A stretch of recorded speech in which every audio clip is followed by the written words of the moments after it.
Bienvenue à l'histoire de la rédemption, partie 2 de numéro 23. Je ne le dis pas à toutes les fois. Mon nom est Jackie Fearman des ministères Ariel Canada et je suis contente que vous soyez avec moi pour écouter les enseignements de M. Jacques-Isaac Cabizon qui nous a fourni le texte que je vous traduis vers le français. Dans la dernière étude, on a trouvé deux prophéties messianiques assez puissantes. Ésaïe 7, 14, je vous invite d'ouvrir vos Bibles, au moins à Ésaïe 7. Et quoi qu'on est plus tard, on a regardé la naissance du Messie d'une vierge en chapitre 7, verset 14, comme étant une promesse pour réconforter le roi Achaz et la maison de David qui avait peur d'une menace qui n'était pas vraiment une menace. Mais il y avait plusieurs prophéties là-dedans. Et puis, c'est la continuité, dans le fond, de Genèse 3,15, la première prophétie messianique, qui disait que le Messie viendrait de la semence uniquement d'une femme. Ça ne parle pas d'un homme, et partout ailleurs dans la Bible et dans la culture, ça parle toujours de la semence d'un homme, mais ici uniquement, ça parle de uniquement la semence féminine. Et il dit qu'il va être né d'une vierge en Ésaïe 7, 14, et on a en Matthieu 1, évidemment, c'est accompli, ou on peut regarder l'Évangile de Luc aussi. Donc, un autre passage était Ésaïe 9, 6, qui parle de la nature divine du Fils. Donc, on a un enfant qui est Dieu. Ésaïe très clair, il parle d'un enfant qui est le El Gibor, le Dieu, Dieu Tout-Puissant, et le Fils qui est le Père, et puis qui est notre Sauveur, qui est le Prince de la paix. Dans la même section ou portion du livre d'Ésaïe, il y a la section qui s'appelle euh, le livre d'Emmanuel, parce que ça parle d'Emmanuel entre le chapitre 7 et le chapitre 12. Donc, nous allons continuer dans cette section et on va voir une autre prophétie puissante qui touche à la thème de la rédemption. Donc, on a déjà vu sa naissance au chapitre 7, sa nature au chapitre 9, et maintenant dans Ésaïe 11, on va voir comment ses débuts étaient très humbles, et on va voir comment il va bénir le monde quand il reviendra au-delà de toute compréhension. Donc, tournons à Ésaïe 11 maintenant, on va passer un bon bout là-dedans. Bon bout de cette partie 2, verset 1. Et il sortira en rejeton du tronc de Isaïe, ou peut-être dans votre traduction, vous avez Jessé, c'est la même personne, c'est le papa de David.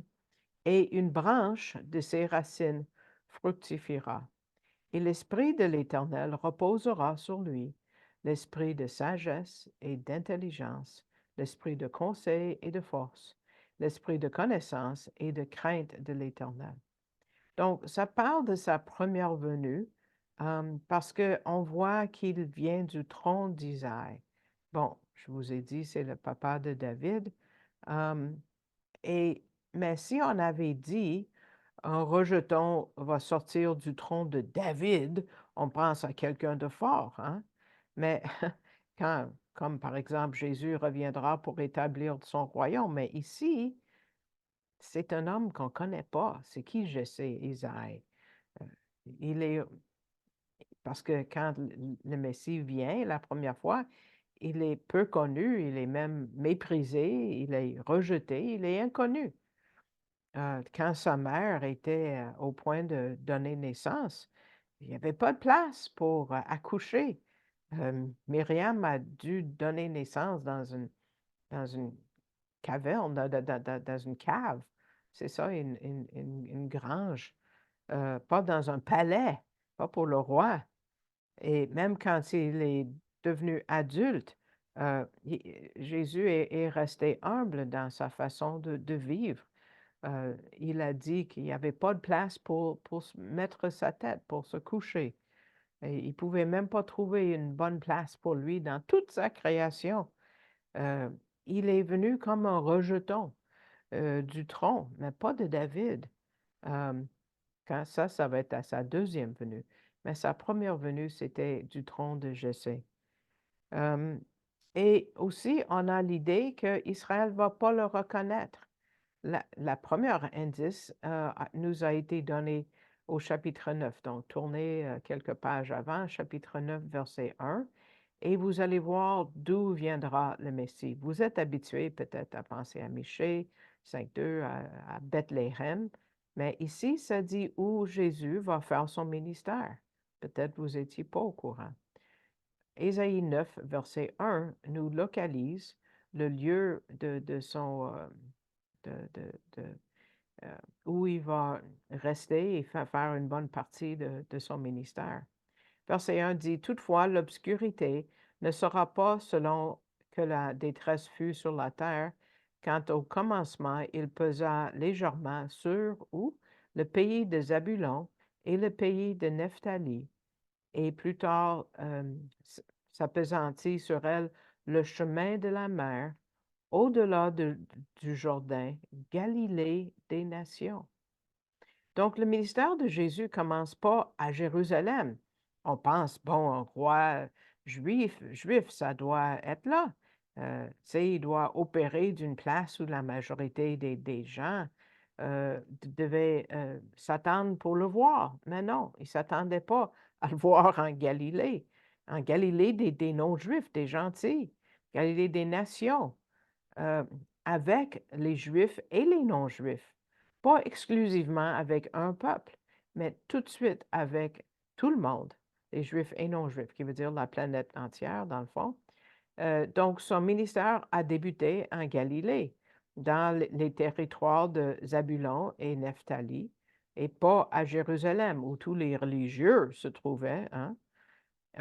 Jérusalem, évidemment, aurait été logique. Mais il a cherché une place et a trouvé une place, si vous voulez, pour sa première venue, où c'était un lieu moins respecté, moins connu.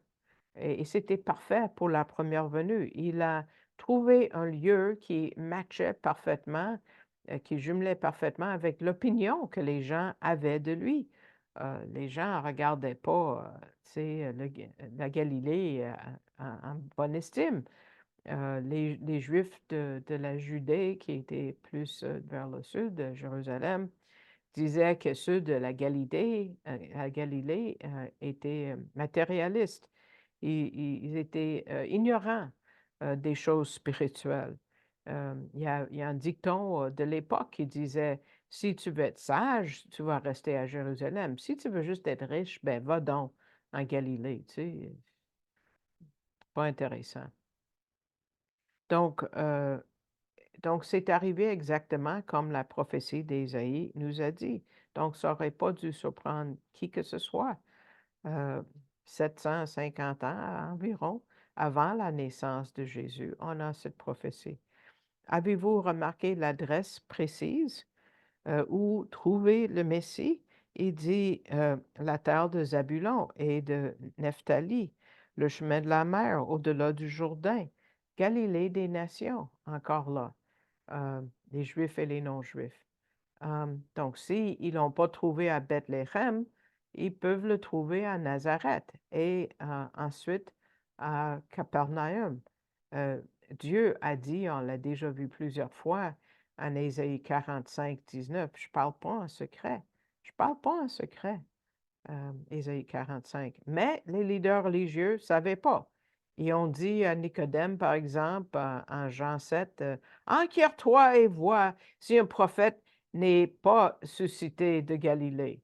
Ah, est-ce que c'est vrai qu'il n'y a qu'un prophète euh, et venait de la Galilée? C'est pas vrai. Jonas venait de la Galilée. Donc, ils n'avaient même pas leur fait correct. En Ésaïe 11, verset 2, on voit encore plus par rapport au Messie et ce à quoi on doit s'attendre, qui donne vraiment une bonne indice pour mesurer, dans le fond, quelqu'un qui songe à le remplacer. Regardez le verset 2 de Ésaïe 11. Et l'Esprit de l'Éternel reposera sur lui, l'Esprit de sagesse et d'intelligence, l'Esprit de conseil et de force, l'Esprit de connaissance et de crainte de l'Éternel. Il y a cette qualité qu'on trouve qu'on peut présenter dans la forme de menorah.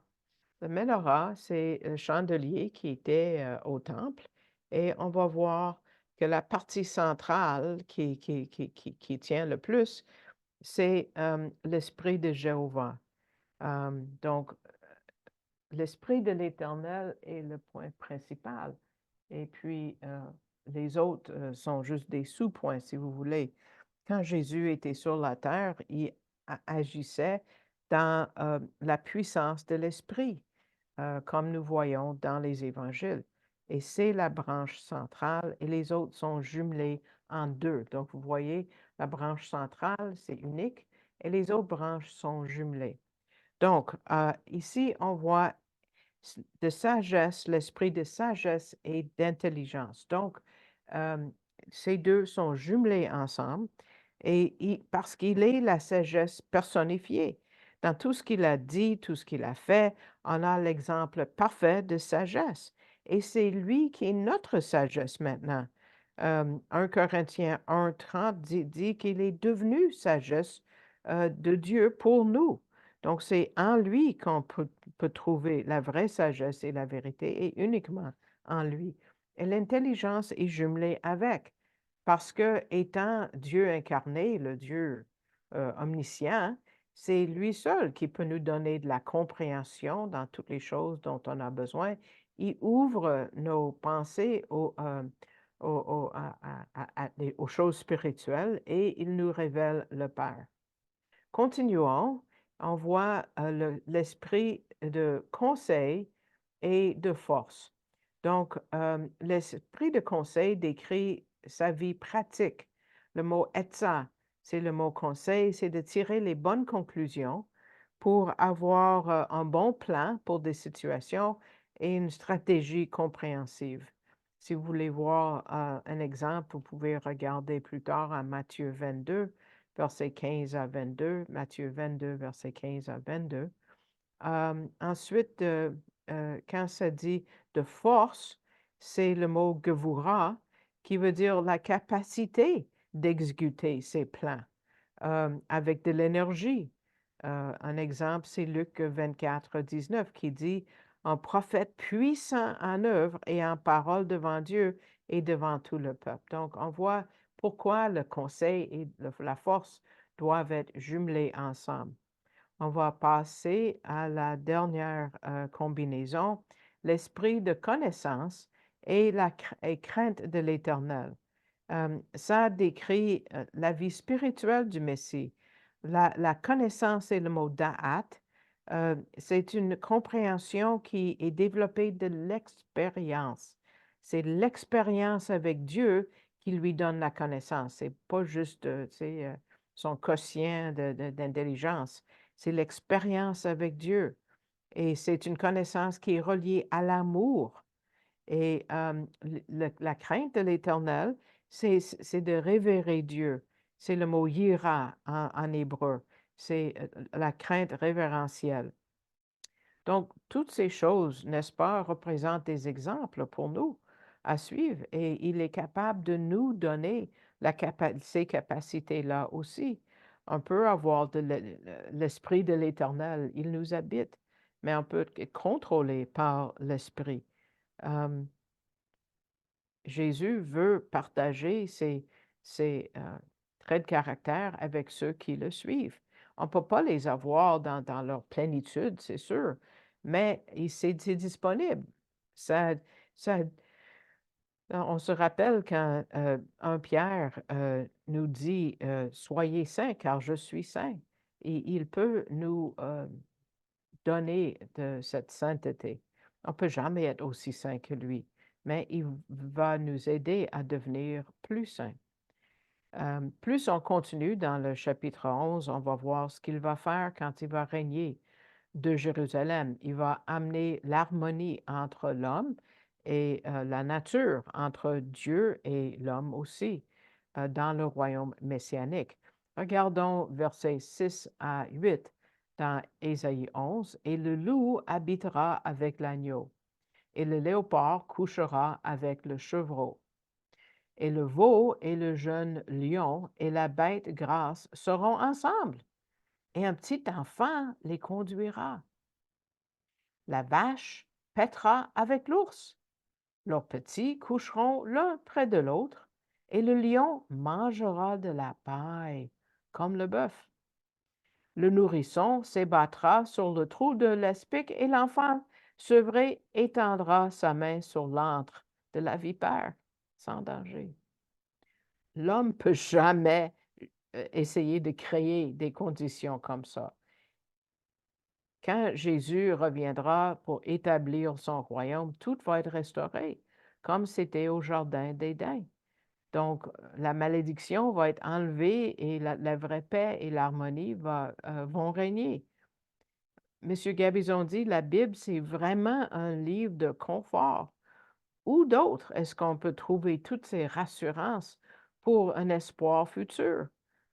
Le loup, le léopard, le lion, l'ours sont des animaux sauvages qui vont devenir végétariens.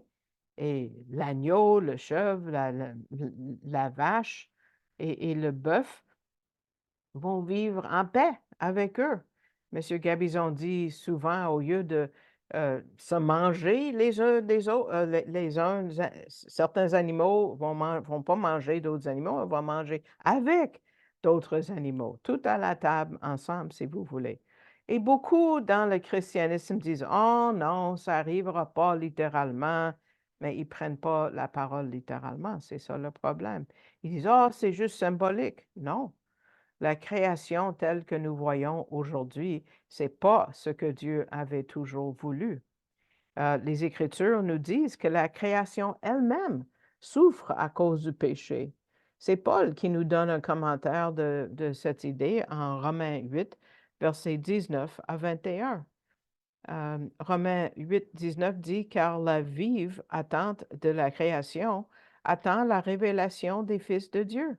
Car la création a été assujettie à la vanité, non de sa volonté, mais à cause de celui qui l'a assujettie, dans l'espérance que la création elle-même aussi sera affranchie de la servitude de la corruption pour jouir de la liberté de la gloire des enfants de Dieu. » Donc, à la chute d'Adam, chaque créature et même les plantes ont été assujetties à une sorte de servitude, la douleur, la mort. Et M. Gabizon dit que c'est la tâche de l'homme d'essayer le plus possible pour ramener l'ordre à l'environnement, mais c'est sûr que ça va être ramené complètement uniquement par le Messie. Quand ça dit être en vive attente, le verbe, ça c'est un verbe grec qui est long, apek dekomai, c'est utilisé 7 fois dans le Nouveau Testament. Et chaque fois qu'on l'utilise, c'est pour le retour du Messie. C'est pour ça qu'on a une anticipation vive en verset 20, parce que la création a été assujettie à la vanité. Le mot pour vanité, c'est un genre de décomposition qui existe dans toutes les choses qui sont créées. On n'est pas les seuls à avoir hâte de rencontrer notre Créateur. C'est toutes les plantes même et les animaux. Incroyable.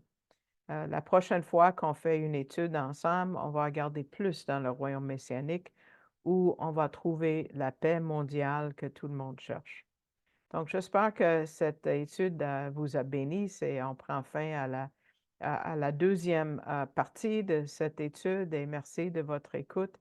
Quand vous écoutez sur YouTube, mettez le pouce vers le haut pour augmenter notre visibilité et priez, s'il vous plaît, pour le fruit qui vient de ces études. Et je fais de l'évangélisation ici à Montréal régulièrement et puis à toutes les semaines quand le temps permet. Jusqu'à maintenant, oui, ça a bien été cet hiver. Et puis, merci à tous ceux qui ont envoyé du soutien, même surtout à la fin de l'année, mais ceux qui choisissent d'envoyer un don régulièrement aussi ou juste des dons ponctuels. Merci pour tous. Et si le Seigneur vous met à cœur de soutenir, c'est la seule façon que je vis, c'est les dons qui viennent de vous et des églises comme les vôtres. Vous pouvez regarder sur le site internet Ariel Canada. .ca et puis choisissez le drapeau français, le mot donner et ça va vous amener à la page, vous voyez en bas canadon.org et c'est marqué pour faire un don à cet organisme, vous tirez le menu vers le bas et puis je suis le, euh, le 5e item qui est mentionné Jackie Furman. Donc, je vous remercie et puis vous pouvez continuer avec un don électronique. Donc, merci à tous et jusqu'à la prochaine fois. Shalom, shalom.